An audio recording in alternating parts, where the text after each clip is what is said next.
paz do Senhor para todas. Que Deus em Cristo possa estar em cada lar e em cada coração. Vamos orar para iniciar a nossa segunda aula. Senhor Jesus, obrigado por mais uma oportunidade. Que possamos, Senhor amado, receber aquilo que Tu tens para nos dar.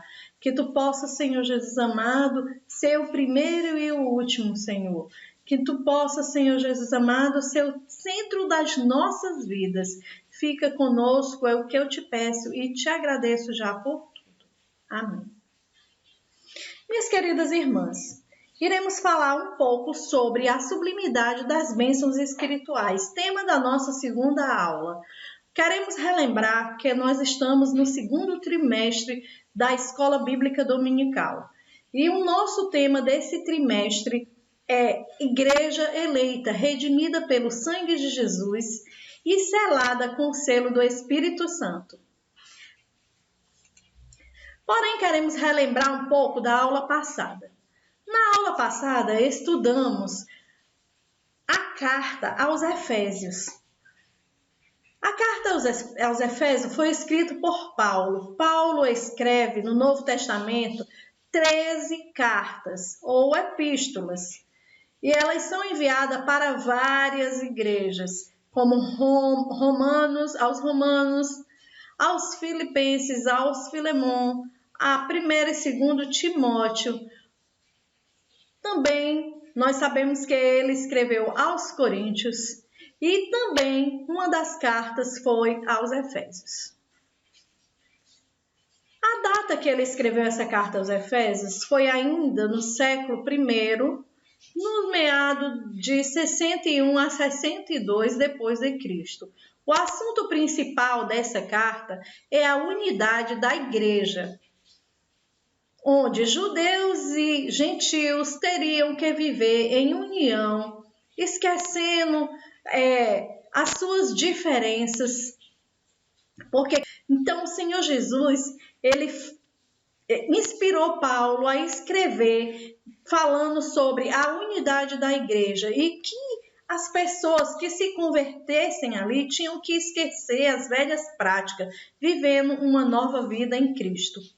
Ainda fala um pouco sobre o corpo, que é a igreja de Cristo, onde somos muito com funções distintas, onde Cristo é a cabeça.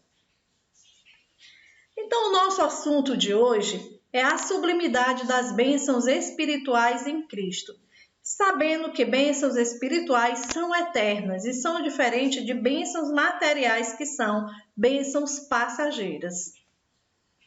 O nosso texto áureo fala o seguinte: bendito o Deus e Pai de nosso Senhor Jesus Cristo, o qual nos abençoou nos lugares celestiais em Cristo. Em Efésios, capítulo 1, versículo 13. A nossa verdade prática fala: Deus nos elegeu em Cristo antes da fundação do mundo, para que desfrutássemos das bênçãos espirituais. O nosso assunto, sublimidade das bênçãos espirituais, se divide em três subassuntos. O primeiro, a nova posição em Cristo. 2, uma vida cristocêntrica nesse mundo. E o terceiro, que é o Espírito Santo, o penhor da nossa herança. Logo no início, nós vemos Paulo nos convidando para adorar a esse Deus e nos dando motivos para isso.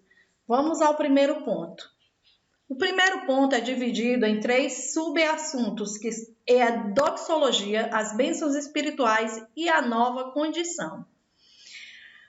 Primeiro, a doxologia. O que é a doxologia? Doxa é glória ou adoração e logia é palavra ou mesmo estudo, formando um tipo de louvor, uma adoração, uma declaração espontânea a Deus. Então, Paulo, aqui ele nos convida, já no 3º versículo, de Efésios, no primeiro capítulo, no terceiro versículo, ele já nos convida dizendo: bendito seja o Deus e Pai de nosso Senhor e Salvador Jesus Cristo. Bendito significa digno de louvor, ou seja, ele quer dizer, adoremos a esse Deus, porque ele é digno de louvor, por ter nos garantido várias bênçãos espirituais, porque nos amou primeiro, porque nos escolheu, nos elegeu e nos predestinou. Então, Paulo, quando nos convida, ele explica o porquê de sermos gratos a Deus. A doxologia é um estudo de como louvar a Deus. Existia lá nos estudos, nos Salmos, que poderia ser repetida essa doxologia cada vez que liam-se os Salmos e repetia. Como nós vemos, um dos Salmos de Davi que diz que tudo é para a glória de Deus, tudo é para o louvor de Deus. Também vemos quando ele fala sobre bendiz, ó minha alma, ao Senhor, e tudo que há em mim, bendiga o seu santo nome. Bendiz, ó minha alma, ao Senhor, e não se esqueça de nenhum dos seus benefícios. E assim ele fala cada versículo um bendiz, um bendito. Nós vemos também que podemos ver quando Paulo nos convida em várias outras cartas que ele manda, né? Quando nós lemos lá em Gálatas, capítulo 1, versículo 5, ele diz: ao qual seja dado a glória para sempre. Amém. Em Romanos 11:36, ele disse: porque dele e por ele e para ele são todas as bênçãos. Glória, pois, eternamente a Deus. Toda essa adoração tem que ser espontânea. Não devemos adorar o Senhor por constrangimento, nem mesmo por obrigação, mas devemos louvá-lo por gratidão. O segundo subponto fala sobre as bênçãos espirituais. Como já dissemos lá no início, sublimidade das bênçãos espirituais é a elevação dessas bênçãos. E nós sabemos que não podemos palpá-las por elas serem espirituais, sabendo desde já que essas bênçãos não são dadas a qualquer pessoa, mas são dadas aos que são predestinados a recebê-las. Depois que nós somos eleitos e aceitamos o chamado do Senhor, então essas bênçãos vêm espontaneamente, pois Deus já predestinou para nós. Vamos ver que bênçãos são essas. Uma das bênçãos que está aí escrita na Palavra de Deus e na nossa revista é que Deus nos elegeu, Deus nos predestinou, Ele nos deu o direito de sermos filhos de Deus. Ele remiu os nossos pecados, Ele nos selou com o Espírito Santo, Ele nos fez agradáveis para si, Ele nos fez sábio. Todas essas bênçãos foi Cristo que nos deu como presente.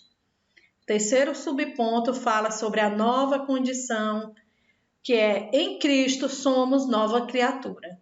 Quando lemos isso, lembramos logo de um versículo que Paulo escreveu, 2 Coríntios, capítulo 5, versículo 17. Se alguém está em Cristo, nova criatura é. As coisas velhas passaram e eis que tudo se fez novo. 2 Coríntios, capítulo 5, versículo 17. Há uma bênção aqui falando sobre a nova condição de vida, que se nós crermos somente nas coisas desse mundo, seremos as piores das criaturas. Por quê? Porque nada aqui nesse mundo vamos levar. Então, nós somos bem-aventurados porque acreditamos que o Senhor Jesus irá nos buscar para morarmos com Ele.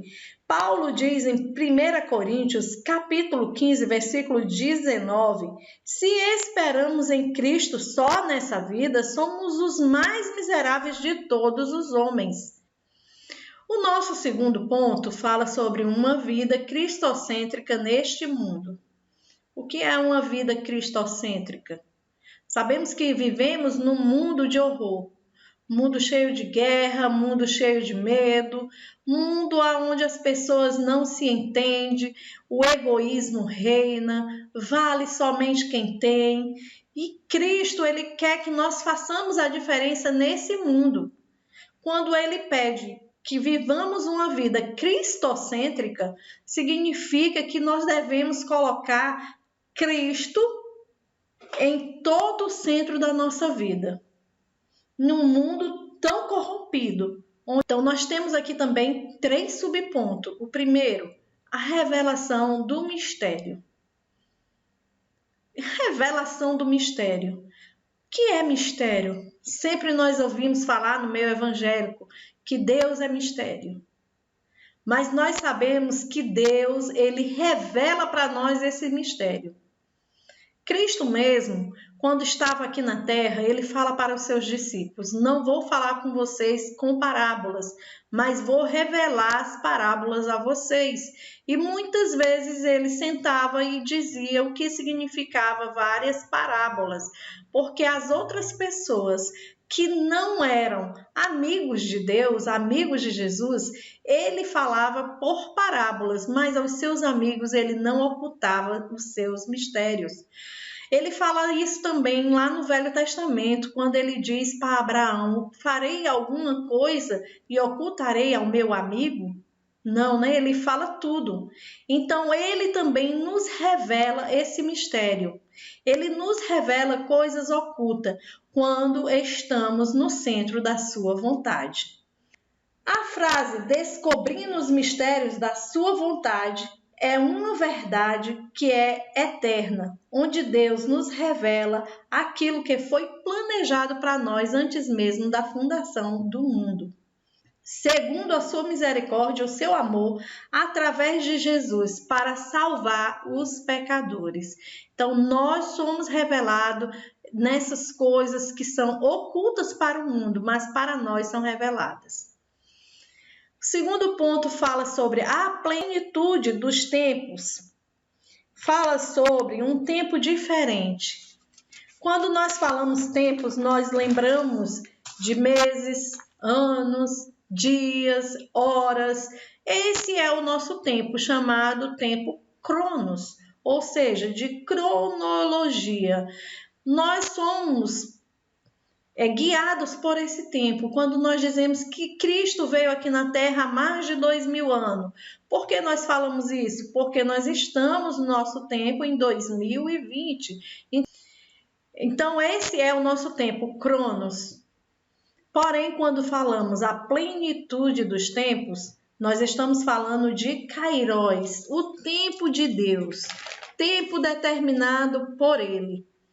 Sabendo que, se nos sujeitarmos à vontade de Cristo, quando ele fica sendo o centro da nossa vida, isso implica que todo o universo, céu, terra e tudo que nele há estão sujeitos à autoridade e à soberania de Cristo. Então, quando Cristo nasceu, ele nasceu na plenitude dos tempos, ou seja, na vontade de Deus, no tempo de Deus. Terceiro subponto fala louvor da sua glória. O que significa louvor da sua glória? Sabemos que em 1 Coríntios ele fala que é tudo dele, por ele e para ele. Então, quando nós sabemos que tudo é dele, tudo é por ele e tudo é para ele, nós devemos glorificá-lo. A nossa função como escolhido e predestinado, a nossa função é louvar a Deus. E Paulo nos lembra isso, que judeus, romanos, gregos, troianos, brasileiros, qualquer raça que seja, a sua função é louvar a Deus. O louvor do seu nome, o nome que está acima de todo nome, pois o início, o fim e o meio é para a sua glória. O terceiro e último ponto fala sobre o Espírito Santo, penhor da nossa herança. Sabemos que o Espírito Santo nos selou. O selo do Espírito Santo é indicando que somos propriedades particular, selada. Quando aceitamos a Cristo, então o Espírito Santo que habita em nós nos sela para sermos propriedades particular e peculiar de Deus. Antigamente, muitos fazendeiros ricos tinham um selo na sua família. Cada fazendeiro tinha um selo diferente e eles, quando compravam uma propriedade ou um boi ou qualquer outro bem, eles selavam com o selo dele, como sendo propriedade particular. Então, o Espírito Santo também, ele nos selou para que todos saibam que somos dele. O segundo subponto fala sobre o penhor da nossa herança. O que é penhor? Antigamente, penhorava-se muitas coisas. Penhor é um tipo de depósito, é uma garantia, é uma primeira parcela, é um seguro de nossa herança. É como se fosse um calção de uma casa, que a gente dá para garantir que aquele preço, que aquela propriedade não será vendida por um valor maior do que já está selada. Vemos que o decreto no livro de Daniel, para que todos adorassem o rei por 30 dias, foi selada com o selo do rei. Nós sabemos disso. E também que a igreja, ela significa que tem um dono. Nós somos propriedades particular de Deus, identificados como santos e remidos do Senhor. Usando essa garantia para compra ou ainda para pagamento nas transições comerciais. Assim, o Espírito Santo é o que garante a nossa herança. É aquele que possui o Espírito Santo e permanece fiel, tem a vida eterna. Aqui é um pensamento, uma paz que invade todo o meu ser e que vai além da razão e do entendimento. É simplesmente porque ele me escolheu. Bateu na porta do meu coração e eu abri para que ele entrasse. Essa paz que para as pessoas que não conhecem chega a confundir. Mas nós que somos seu povo, ovelha do seu pasto, templo e morada do Espírito Santo, povo adquirido, compreendemos e vivemos em paz, mesmo que o mundo esteja em guerra. Deus é a nossa paz. Amém.